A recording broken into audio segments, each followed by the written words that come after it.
Good evening.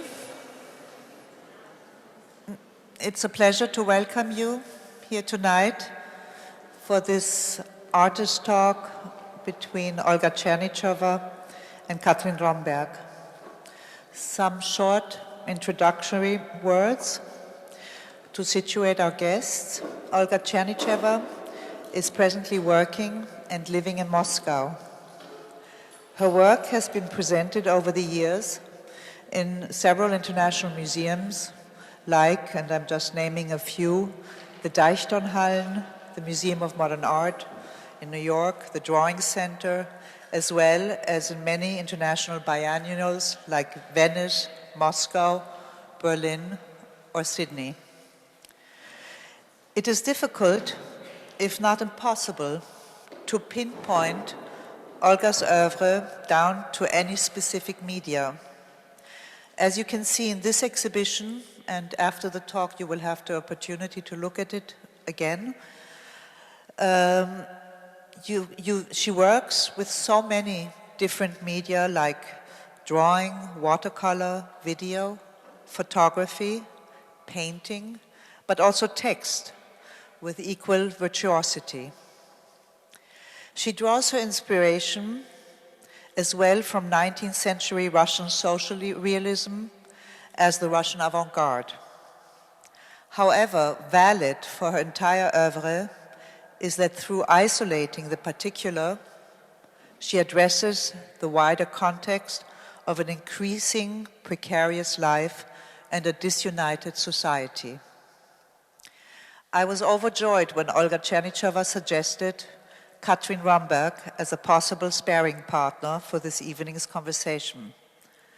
After 10 years as curator at the Secession, where we actually shared a desk, and where she conceived the legendary shows Ausgeträumt and Junge Szene, she directed and relocated the Kölnische Kunstverein from 2002 to 2006, culminating with her immense exhibition Migrationen, where she foresaw and articulated the present predicament of our world. As freelance curator, she signed responsible for the Czech, Slovak, and Kosovo pavilion at several Venice Biennales. She was artistic director of the 6th Berlin Biennale in 2002, co-curator of Manifesta 3 in Ljubljana in 2000. She curated several large-scale projects at the Hauskulturen der Welt, too long to enumerate them here.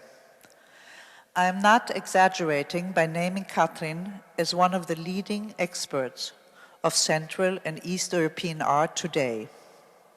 She was responsible, for instance, to show and work for the first time, internationally speaking, of Julius Koller.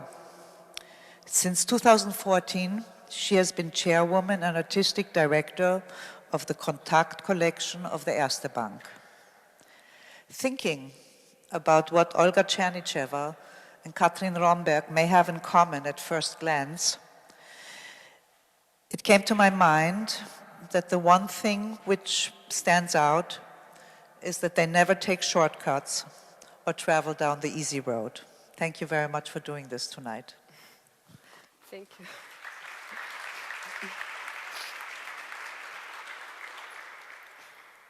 Thank you, Sylvie, and thank you for coming tonight. I think we have something else in common, Olga and me, and that this is a kind of discomfort in talking publicly about our practices. It's in the case of Olga, the artistic practice, and in my case, it's the practice of an exhibition maker. But I'm really delighted that I can speak with you tonight in this session, which is for me one of the most important, it's maybe the most important institution I was able to work. I thought maybe that we start talking about a subject which obviously is not so much written about in the several essays on your work.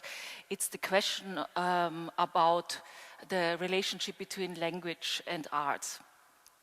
And I think in the exhibition at the Secession, it becomes obvious how important language might be for you. We can see it in the drawings as well as in the works downstairs in the gallery space. And it comes with the small stripes you add to drawings, but also we can see it in these great installation screens which you show downstairs, where you show images, photographs, videos together with texts you have written. So may I ask you what the language is for you? So, Kathrin, maybe you have my answer also written there, because you're so prepared. Like maybe you just continue to read. would be great. Yeah, and yeah, with language, it's it brings so many associations. Yeah, first of all. I'm very happy to see everybody here, and thank you for coming.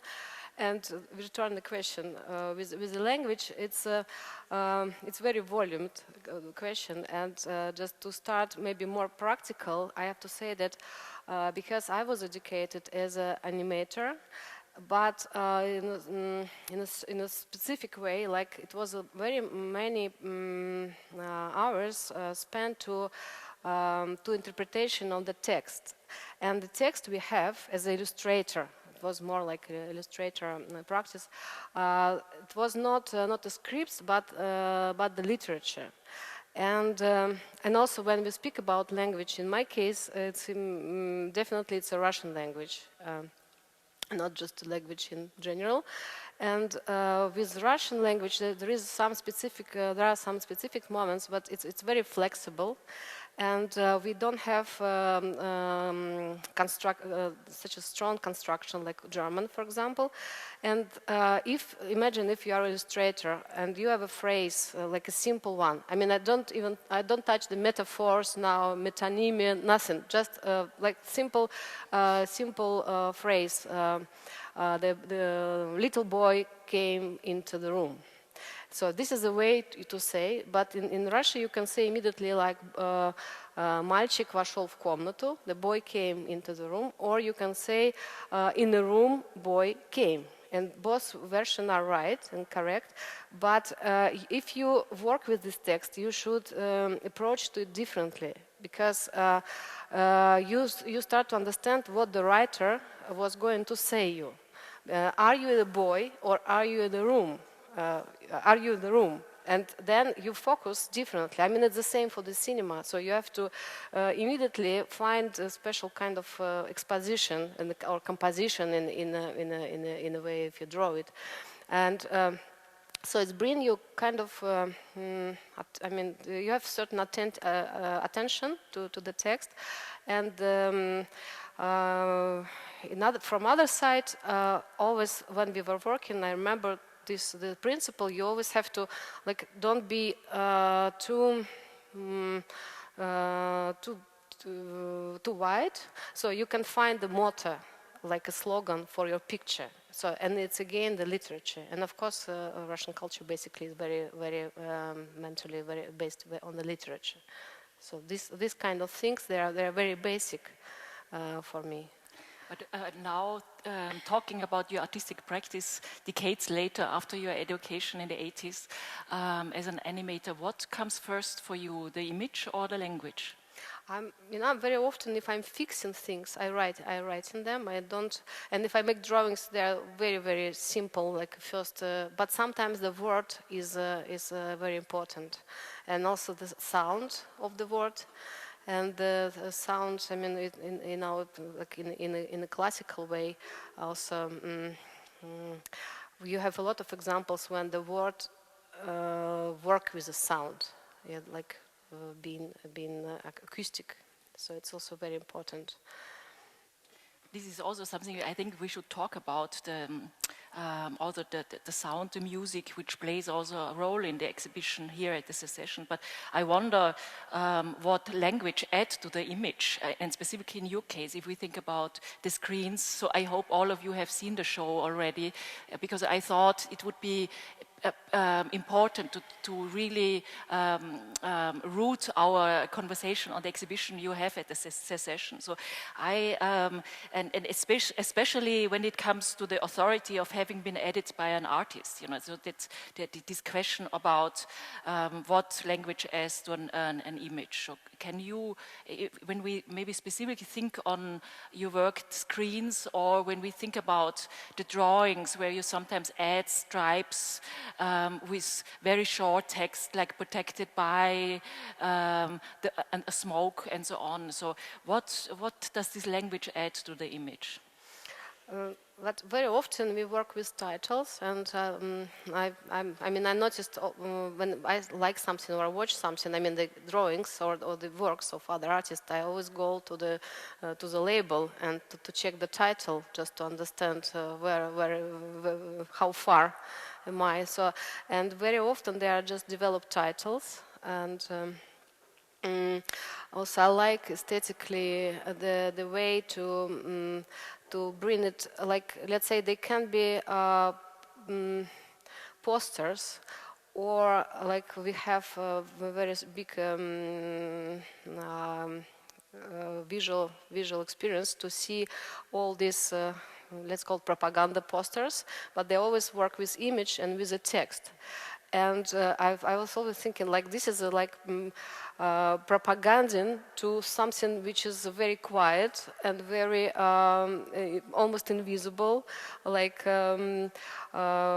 existing in an uncertain mode, but still like a poster for things which are usually not a poster material.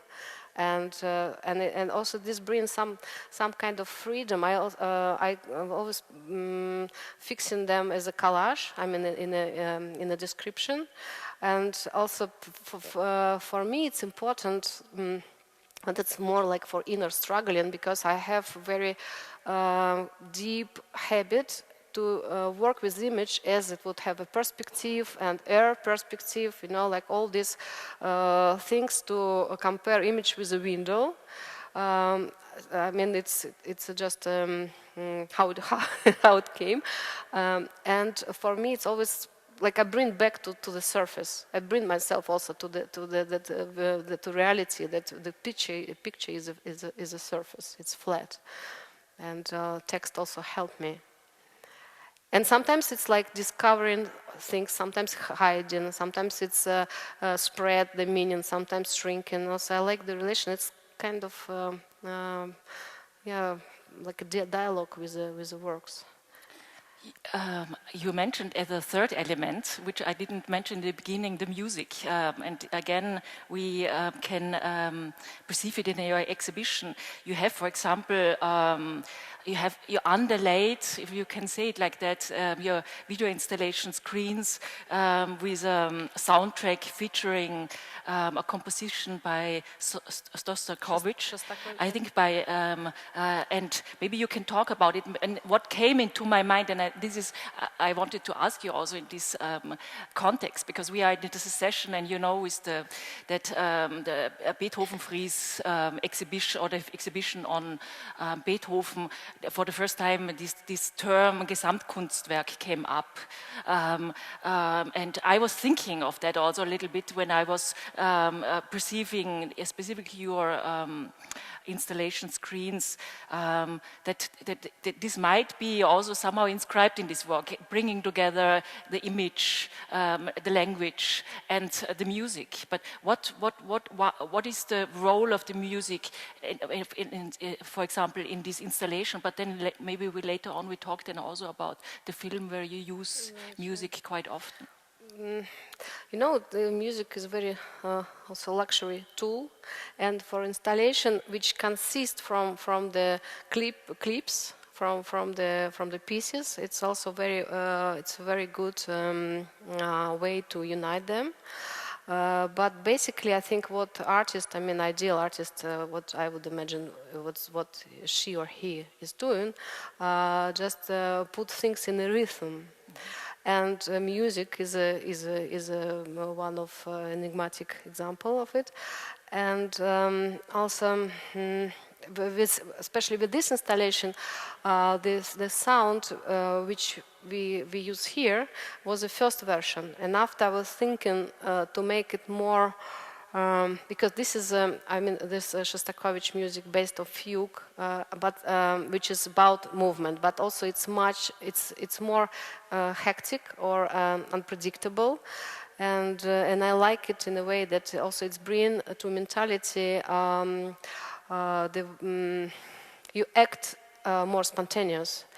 But I show it once, and after I feel like maybe I just turn back to human condition, which I like a lot, which is self-standing, and andante in my case. I mean, in my way of understanding, is very much about it, because it's all based on the stepping, but fugue as well. But andante is or like sarabanda. It's all like dancing and all very much connected to body, and so I use. One andante of Chekhovsky, but I asked one piano player to play only second voice, and I show it once at Muchka in Antwerpen, but I feel it's still too emotional. It's like it's push you too much to feel. And I didn't want it. And also this is why I like Chekhov so much.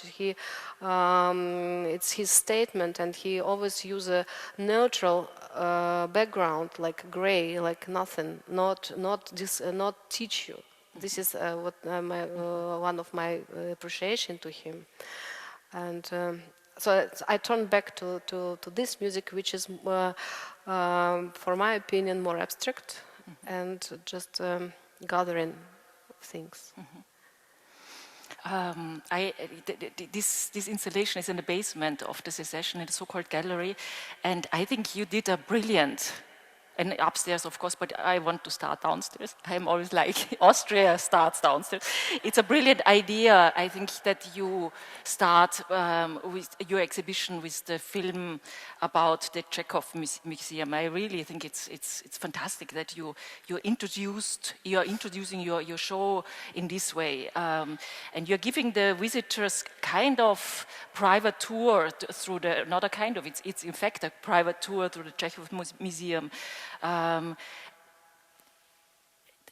So you offers or you introduces somehow an alternative space, or even maybe an imaginary space into the so-called total space of the Secession. Although we have to say the total space of the Secession is this space, the first white cube, which is the ideal space of modernism, as we all know, and it's still the role model of every new museum of contemporary art. But I think how you bring in this kind of alternative space with your film, Chekhov film, is really brilliant. And with that, you point, I think, to many questions of representation. And it's not only the film, then also other works. Maybe we talk later on about this. Those questions, and I think what also with the film you bring up, because you said you don't like, I just wrote it down, to teach, or that you're teaching viewers or something, but you raise this question of representation in a very humorous way, in a very human way, and I think this is and not in an academic way. So when, for example, just to bring one example, a young visitor asked the guide whether the floor is of the museum is the real floor of the Chekhov's flat. The guide says that it's not, although it's not, it's nevertheless the exact replica of Chekhov's floor. And I think this is also very, there are many conversations in this film which are really wonderful. We could much more elaborate. So what would you say, in this case, less than an artist, more than a visitor of the museum who admires Chekhov? What does this misrepresentation of fakes do to your perception? Yeah, it's long story about this museum, because it's for my opinion, it's quite funny museum, but also I admire it a lot. And if follow Chekhov's tradition, because he put once his heroine, she was living in an apartment, and the other one who was describing said, by using one word, it means it would be lazy. So all apartment is just about be lazy. So this old museum is about to be forbidden and also kind of narrow. But for this forbiddenness is a main part of the exposition, and everything is like just behind the rope. And also what I like about this museum, actually, this is the beginning of the story, the drawings of Michael Chekhov, but not that Michael Chekhov, but younger brother of Michael Chekhov, who is not an artist, but for my opinion, he made brilliant drawings, very professional, very clever, very aesthetically, very, but it's not mine. No. Oh, okay. I don't think just so. just sound like mine. Yes, and he did these drawings with the idea to describe how they live. But this is like a second step, because when I to go to this museum, I live in Moscow. This is a Moscow museum, but it's a reality. Like I never was in this museum for a year. Never, and. But I had a wish to go there, like maybe 10 years or 15 years, just somewhere in the back of mind, because I was reading it's a Russian Soviet writer, Andrei Bitov, and he put one sentence, and I even can't find where was it. He was at this museum, just hiding himself from the rain, like in a day, and he noticed one thing. He attracted his attention.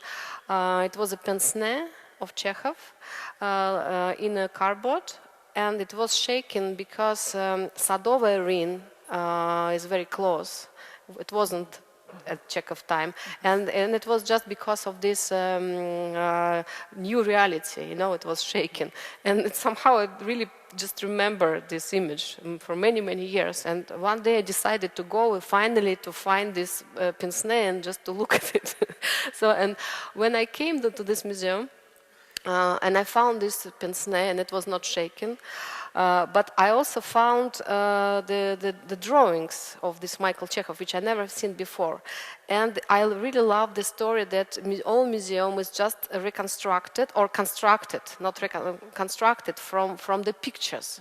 And I was really, and I'm drawing lover, so like I was thinking, oh, this is a kind of construction or story. It's very promising. And I started to film there. But when I was filming, I got different emotion and different new things discovered. And I understood that this is not a Chekhov museum so much, but this is a museum of Chekhov characters. And they really, it can be just a play, how people react to each other and what's going on there. And and I decided I still shoot these drawings and I still love them, but it changed all construction. You spoke about this or these mistakes also somehow, and I think when we speak about representation, I would also shortly turn you to to another work, the Chandeliers. What is it called? The title of the show is the Chandeliers in the Forest, which is a light box, and I think it's also about the question of exhibiting somehow. It also raises, and because I was thinking, why did you took this specific title, which is not related to Chekhov? It's your title. But then when I looked at it, when I watched the film, and then I immediately understood it's also about the question about representation, and it's a completely different idea of exhibiting, which is really related to the everyday situation of workers. Maybe you can say something about why you choose this work for the title of the show. Yes, first thing that it was, I think it's very much connected to this Chekhov story, because what I mean, how it's correspondence, because Chekhov was someone who discovered this modernity and a lot of change in the society. And in his time, it was all these machines and railways and all these things. But he always feel like there is no. So it's very difficult for some part of the society to be under reform, and it will never be reformed, and it will always. And there is a power which I appreciate also. It's a kind of self-standing mode. Animals always have it. Insects always have it. Plants always have it. And human beings have sometimes more to do with this, sometimes less. But Chekhov was always describing this relation or the conflict of such things. And these chandeliers, they are also for me a result of this self-standing behavior, like to solve the problem in a way you can invent. And also as a result is, the result is very artistical. And I have a lot of examples like this. And it's what interested me. And also it's bring note or sound of not just a realistic documentation, because with this realism, what is very important, what I appreciate is this social sensitivity, and because these people, they decided just to stop to paint this academical.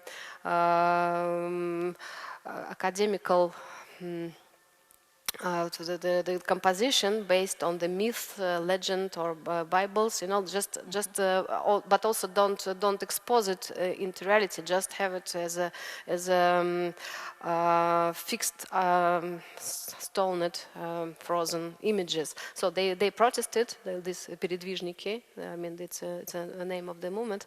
So they stopped it. They turned to reality, and to discuss result. It's another story. And also, for example, I would say I would appreciate more not the pictures. I mean, turn differently. If I would say who is my favorite, for example, it would be not one who is a передвижник himself, but very very strong artist. His name is Leonid Solomatkin, and he he was always concentrate not on the constellation of things, but he showed the spirit and how the spirit shaped itself in this social condition. So, and his characters always dancing, singing, going. I mean, gathering, drinking, and they're very poor. But it's it's like extra scene in always there is one extra element in his painting which I really appreciate. For example. Olga, and can you just explain for those who haven't seen the exhibition yet why these chandeliers are hanging in the woods above a street in the Russian road? Because they're for sale. It's this is like if you work and if you get your salary by the product. So I don't know in your case what it will be, Kathrin. So yeah. I mean, you just if you produce chandeliers, then you get a chandelier, and then you have to think what to do with it. And it's a forest on the way to Vladimir, and it's a golden ring. Golden ring area, so there are tourists there, but also local, and people are buying them. I've seen it. But at the same time, it's bring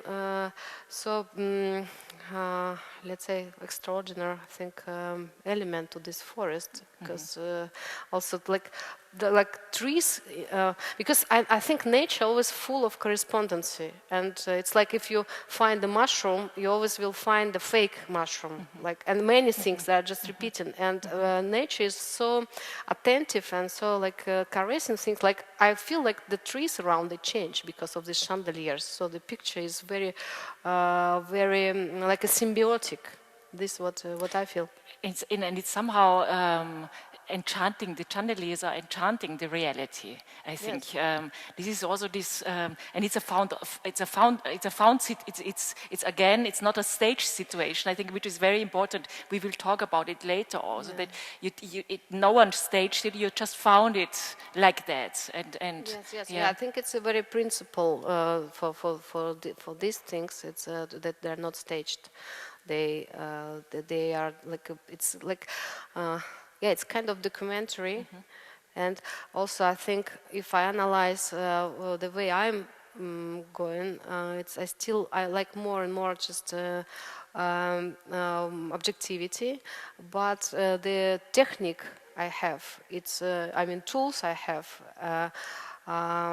just of course like. Even pure scientists, now we know that watching, changing the result, changing the activity of the parcels, for example.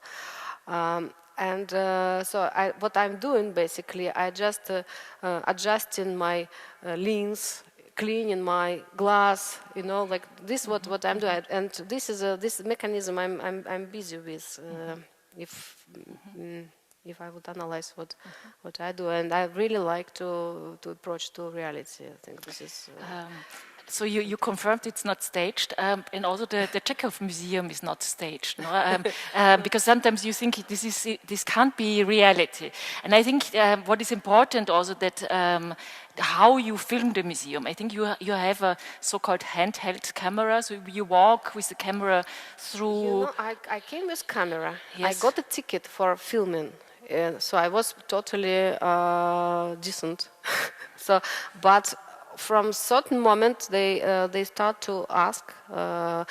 Also I put the ticket here because when you are filming, sometimes it's better if you don't stop and don't make a long explanation. But everything was settled absolutely normal. But still, it's not enough. And after some strange rules appear all of a sudden, like you are not allowed to take a picture from the document. And I have to say, they're not documents; they're a copy of the documents. You are not allowed. You only can take a view. Or, okay, I take a view. No, you are not allowed, you only can take 2 pictures in each room. And it's like, the rules are just growing over a sudden, it's just... So the coincidences somehow you didn't expect that. Obviously, the coincidences play a crucial role in the film. And also, if we think about the guard, I think this is a beautiful moment. Also, when the guard who is taking care of the exhibition suddenly starts to explain what Chekhov is for her, until she stops when the professional guide is coming and starting to talk in a completely different manner. And I think this is also moment. It's like in the museum of the Wosk, how they call it, this figure with one will start to speak, because it's really like when she moved to her place. It's really very. I was very excited because I also didn't understand first what's the obligation. And but this is also this is always the gaps between profession and human being, which is playing the role, and it's still not modernized, not reformed, not uniformed, and people always are more or less than the position they are taking. And you always feel the character behind the position, which I also appreciate very much. I was also thinking then on the photographs, the guards you made. I think I have written it down in 2009, and also you made black and white, a series of black and white photos, portraits of guards. They are also not posing, but it's also But but they have seen me. And yeah, this also, I mean, I was not hiding, but it's not, they're not posing, they are just, but they are standing without any movement. So it's kind of posing totally. With the guard, I think but you said it already somehow, that I think she revealed her ihre Menschlichkeit, when she stepped out of her role suddenly, without asking her. It's what she obviously do regularly. Suddenly you grasp the human, which is, I think, also a very important aspect in your work, that you are able to reveal that the human, which is very touching, of course, for a viewer also to moment. Yeah. Should I say something else? Maybe I come to one of your great admirers, Boris Greuß, who there are several really beautiful essays on a work by Boris Greuß, and I think he said something very important in this regard. He once said that, unlike the avant-garde of the 20th century, which tried to bring art and life together, or which tried to bring art into life, to say it more correctly, Olga is taking an opposite route. She tries to find art in life. And this is what we try to say now also with the guard. This is with the female guard. It's really a moment of art in life which you document and grasp. Would you agree with Greuß that you recognize the fellow artists in figures like the guard? Would you say? Can you? Maybe, because the guards, and I have another series called On Duty. It's a people who are watching escalator. They are like reflecting to each other. And I would say I would identify artist position with on-duty people, because they are just, for me, really the mold how certain type of artists exist, or my type of artist exist at least, like to be all the time in like this half switched on mode, like always react if you see something. But then you can be half sleepy, but you have this ability to be switched on, and their concentration somehow higher than the guards, because guards basically they're just demonstrate their presence, for my opinion, and these people they really have to react and have to find spontaneous decision. This is why they still don't exchange to the computer. Maybe will be exchange very soon. I heard it, but still you cannot predict all situations which human can produce. It's you still have to understand the source. And with the guard, I'm always wondering, and I'm intrigued, because if you stay and you think, you have to think about something. And I was thinking, what kind of what's going in the mind if you stay for such a long time? And I always attract to these people. And also they were a kind of new sign in. They came in 90s, and. Also, it was cheaper than install video camera, so every little kiosk was gathered, yes. protected, and it's over sudden. And also, a lot of them, people who lost a job at army, so they didn't know what to do. They only have themselves. So they found, and still we have too many for sure. I mean, it's. Maybe not as. I mean, for the society, I think they can be much less as a quantity, but as a story of visual and physical world or mental world, they're great signs. And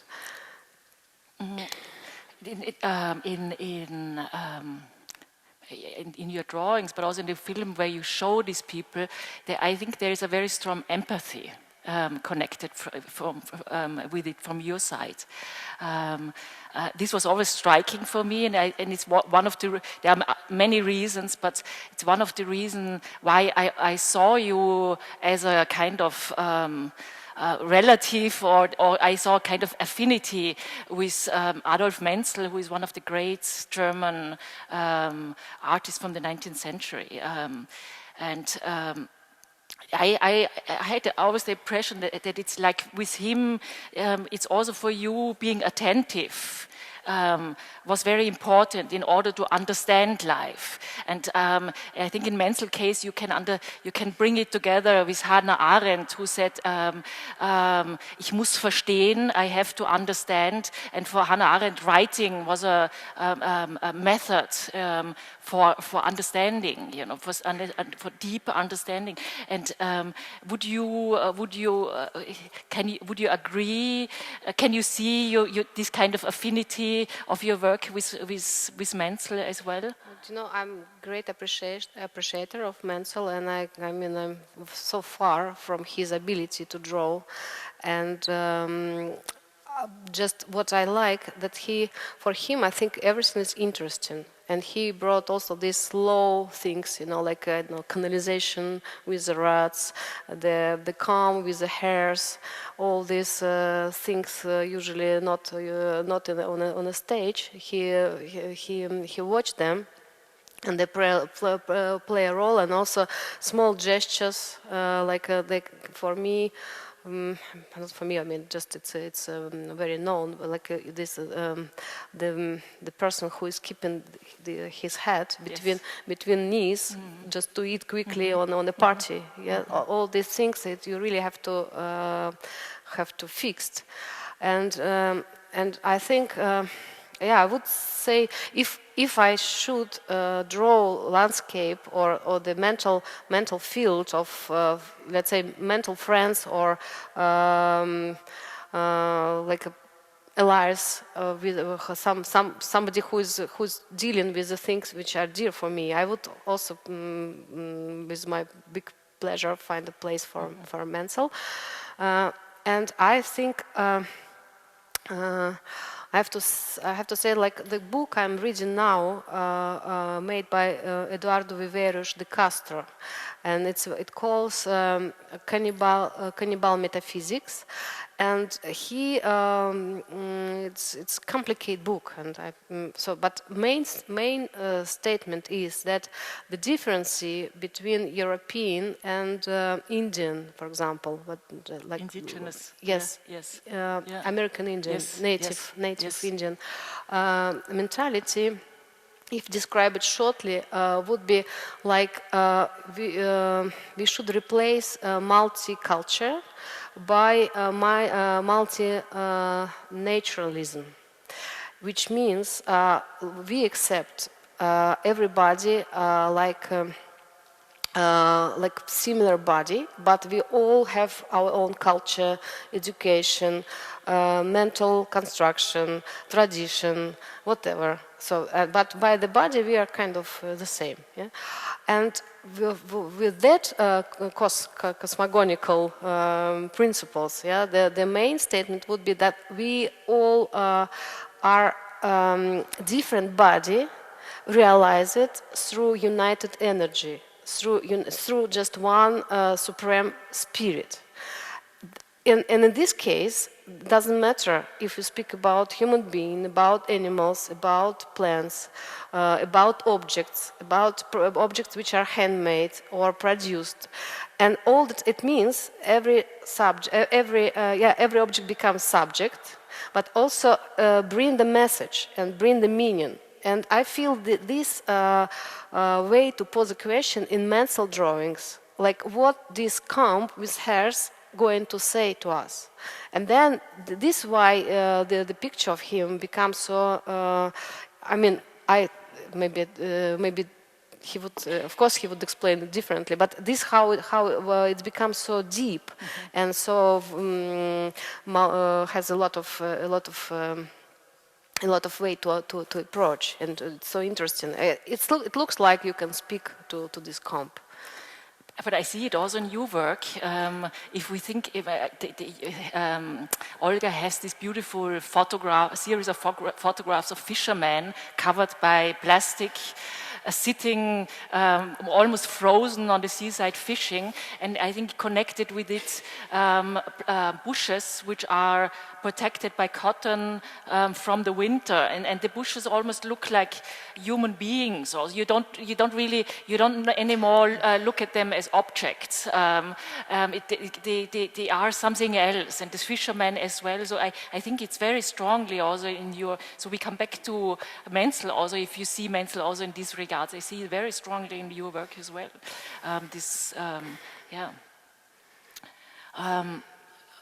I think there is also something you already mentioned about this question of standstill, maybe also the moment of waiting, which many figures you in your work or characters in your work are representing. They are somehow they are in a very specific moment sitting on escalators or somehow stuck in a situation, or as you described the guards standing protecting kiosks and so on. And I was thinking when I look at these figures, I have to think again on Boris Greuß. When I did this Ausgeträumt exhibition here at the Secession, I asked him about his perception of the 90s and of the end of the 90s. My perception was that specifically also in East Europe, but also or former East and the former West, we had a very strong disillusionment and the feeling that there is a standstill. And he said it's not for him a standstill, it's a waiting position. We are in a waiting position. And he said the waiting is a very utopian condition, because you are expecting something. There is also hope, a desire for future. So I think it's also something your figures are expressing. There is hope. There is even if they sometimes reminds you on historical moments, but it's very much also related to future, to this hope, to this perspective. Yeah, I think I'm quite bad with history. I more understand space maybe than time, and for me is also this habit to stay in the line, and the way to approach the reality for me is, and it's totally wrong in psychology, I would say, but the way, like, you always try on yourself, like you just change your position, with a thing you see, and with the horses, for example, or with these people on a painting, it's like like your body has a habit, and it's written already, written in your program. And like with for example, with horses, I was really surprised when I've seen them here in Vienna, that they were moving themselves when they see small space in the front. Exactly what people do, but they don't have this goal. Right, they just serve somebody's celebration, just ride how they call to be in a coach as for the tourist. So they don't. I mean, it's not something what they will do naturally, and it's kind of agreement, with the reality, and also very for me was very strong feeling, and I was. Thinking to make some video, so like I was attracted to this subject all the time when I was in Vienna, and now I've seen them in Germany, for example. And it's the same for this painting, for example, which is upstairs. When the people used to come to swim to Moscow River, but because of this ecological situation, the rivers become very flat. So they come and they should move somehow on the bottom, former bottom, but just kind of stones or whatever, and they behave like.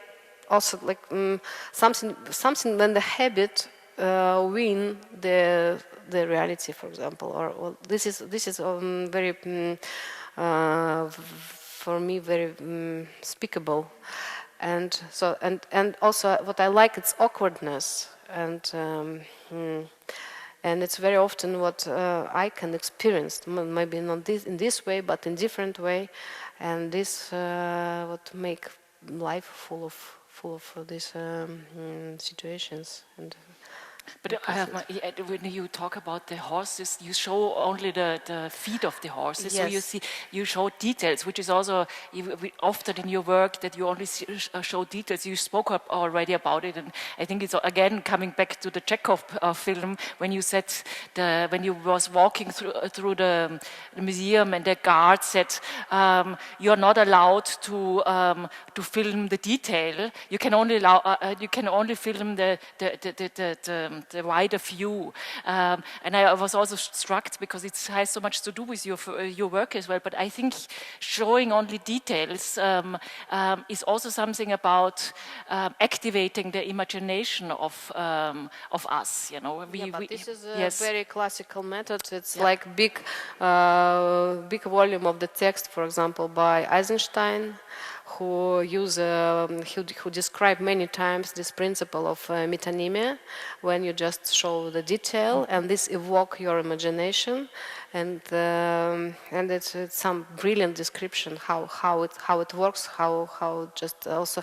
But writers they do it. They just say I don't know. I don't know how to translate it, but just pick up the detail of from the character, and then the rest is yours, which is, I think, very effective way of working.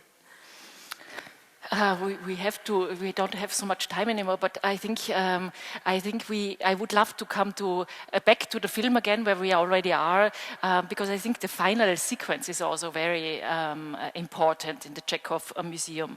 As you maybe remember, it's taken from the front door or the exit of the museums towards the street. You see, obviously, Moscow, a person talking on the mobile phone and walking up and down, and there is a soundtrack you hear, which is the piece of Rachmaninoff, for which he took the lyrics of Chekhov from Uncle Vanya, and it's Sonia's final speech in the play of Vanya, "We shall rest," which she says to her uncle her uncle at the end of the play.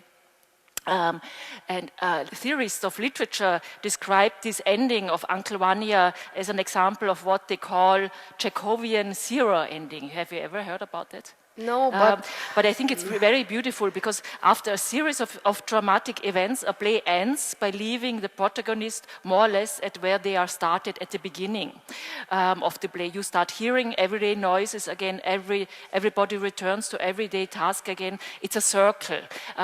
So the circle is coming together.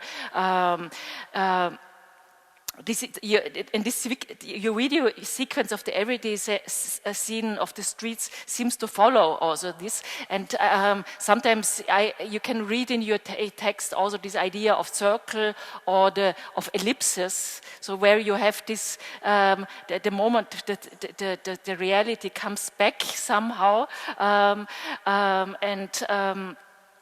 Can you tell us more about this final scene and why you choose this also this sequence with Sonia's final speech?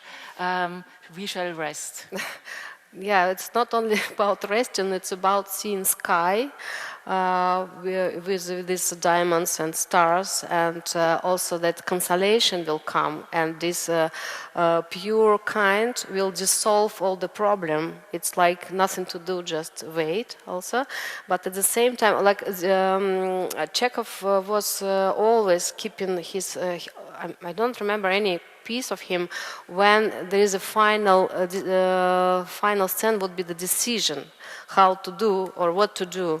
So, and they're always open.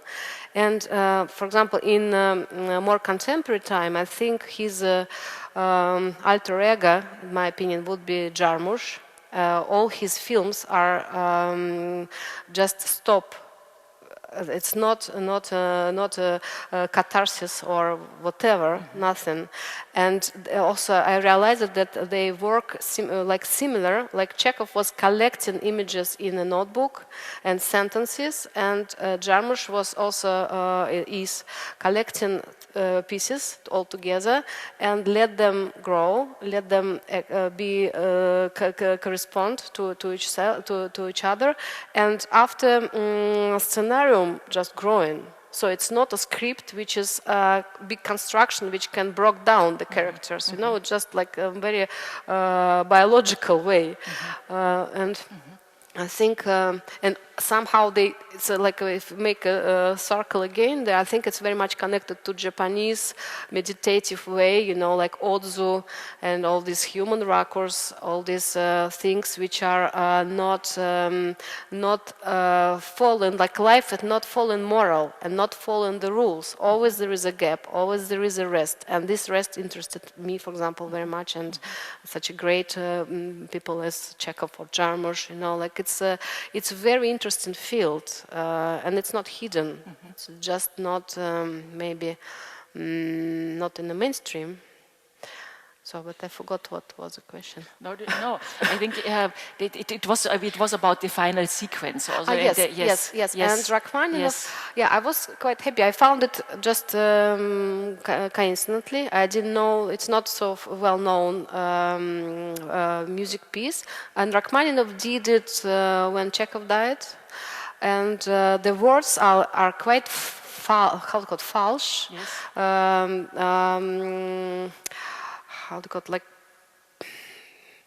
yeah, if you play a lot, like they're just I forgot the word, but it's like you make exclamation points, you know, like you, and it's not solving, but somehow it's just a condition which is come after the problems in Uncle Vanya or every drama of Chekhov. And in this film, and when I hear the text, and also there were few different voices, few different singers, and I choose this one with a more high and more uncertain way to do this, like to don't sing it as a more like a voice of the space, maybe not as a voice like of the spirit. Thank you. So we didn't touch many issues, of course, but maybe something what we should at the end, at least for 2 minutes, to talk about is the question about present and past, because this is something which comes up naturally in your work. Often we don't go into the question of nostalgia, because this is also something you could discuss in this context. But it's also with the Chekhov film. You are addressing, or you are intertwining, in fact, past and present, and it's also something which goes very strongly through your work. You know, that these two elements are coming together and are entangled in somehow, which opens then a kind of a different perspective. Yeah, but I think the things which I was watch and I'm busy with, they for me, I mean, they are present, but at the same time, they are the things which are maybe eternal, and as how I feel maybe better serves to eternity than to modernity. I mean, always things which are interest me, they are. I always try to understand what's basic. So it means also that that everything in the present carries also past and future. Would you agree to that? I don't know. It's really big question. And yeah, I was invited in one project about future, how photograph can react on the future. So, and I went to Gazprom Bank, to the office, and I photographed people in front of billboards which demonstrate futures. Because I think this is what the mode of the future is in the society, but also the way they do, they use archetypical images with this like medieval wood sculpture would demonstrate the church on the palm. So they just show like you can buy a house for the future, and but this is very archetypical gesture, that we bring you the future for the futures. So this was because I didn't know what kind of future. I mean, I have a kind of alarmistic mind. So, and better I will not speak about future, otherwise we will not have a good mood, maybe. but at the same time, I'm quite optimistic, but it's short optimism in a long alarm. Short optimistic moment in the I always wanted to ask you this question because I wanted to lead you to a question if there are a different experience or even idea of time in Russia, which might have to do with the experience of real socialists, what you also experienced as you were educated at that time, and the huge changes in Russia today. So there is often, if people who are interested in East European arts and also East European everyday life, you always often hear that there is a completely different idea or experience of time.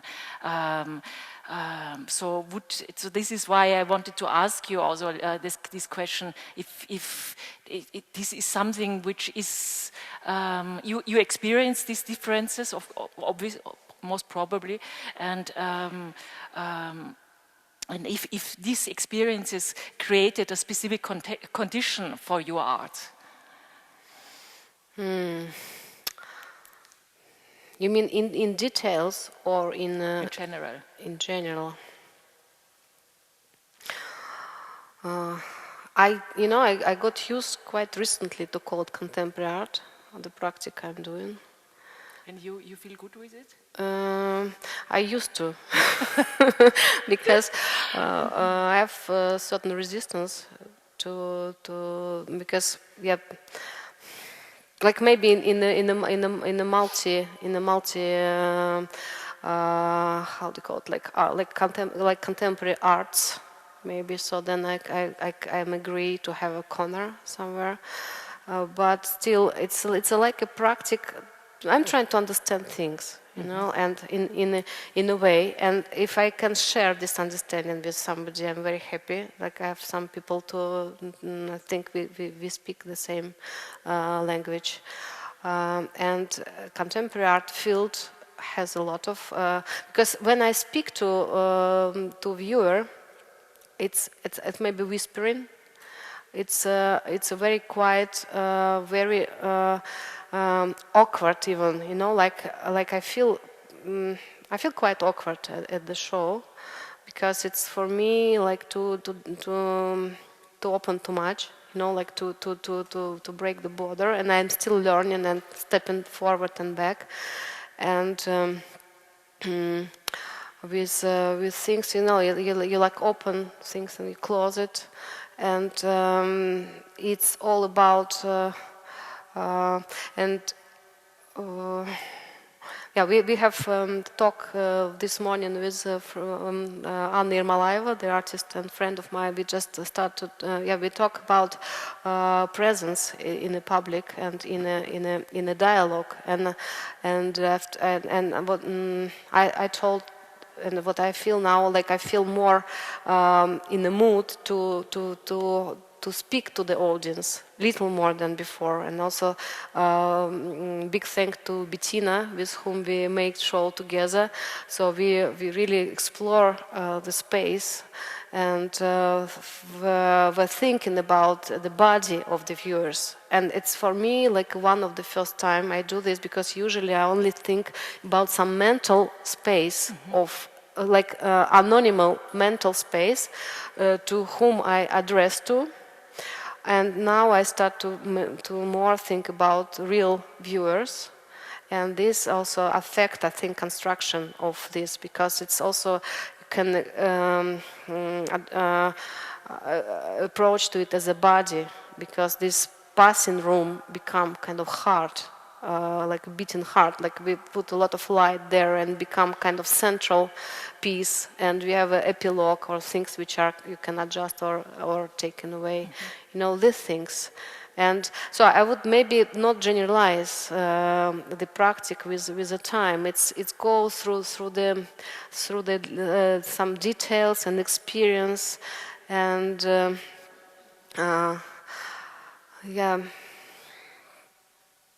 yeah, something like this. I think you said something interesting. So, Sylvie, if you make a next conversation, you mentioned contemporary art, and I think that you don't feel so easy with it says a lot, because I also don't really.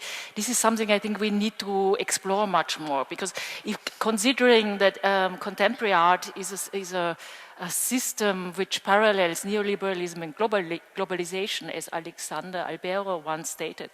I think you wouldn't really fit into this system. And other theorists also think that there are only two models, more or less, to make it very simple in the contemporary art. Either art is commodity, or art is a tool for propaganda of the system, of the capitalist system, which is inscribed in the contemporary art field. So I think in your case, you would be an artist to explore this much more, because I also don't see you in such definition of contemporary art. But what kind of different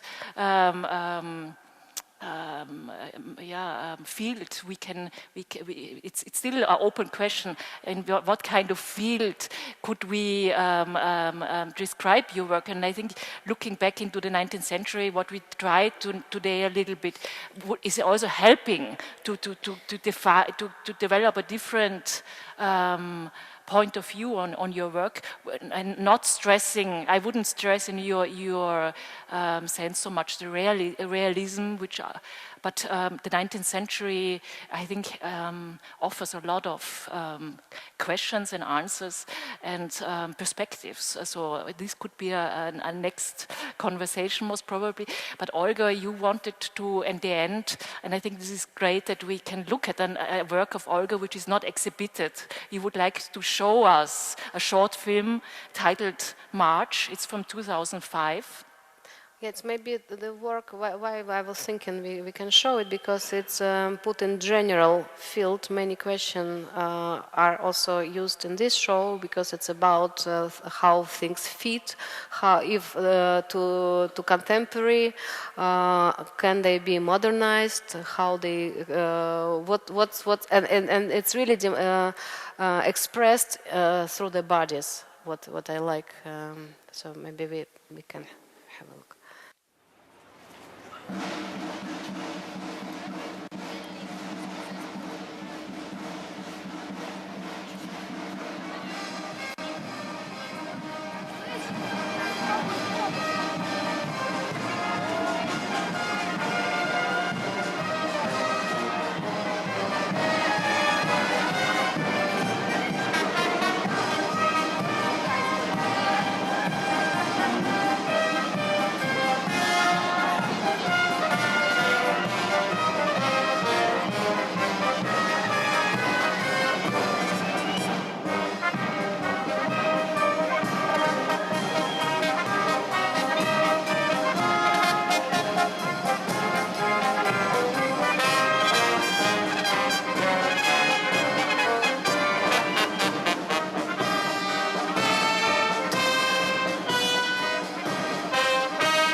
если они сейчас включат эту музыку, я пойду залезу на тычку.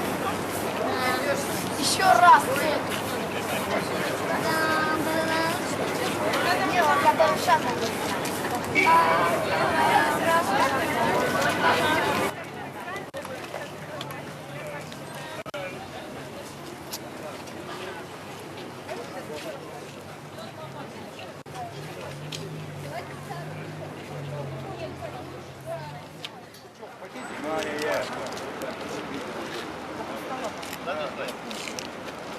Благодарю за службу, товарищи коллеги. Вольно, молодцы.